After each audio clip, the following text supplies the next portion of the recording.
Okay, this is a Suzuki gsxr 400 engine, no exhaust. We think it's a 93. The wiring loom is totally wrong, so it's just, let's give it a go. Suspended from the ceiling.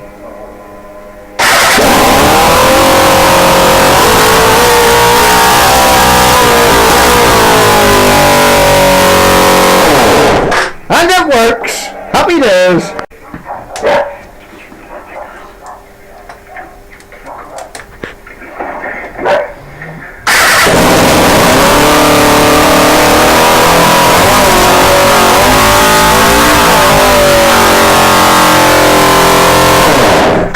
Shit, that's like... I say that works.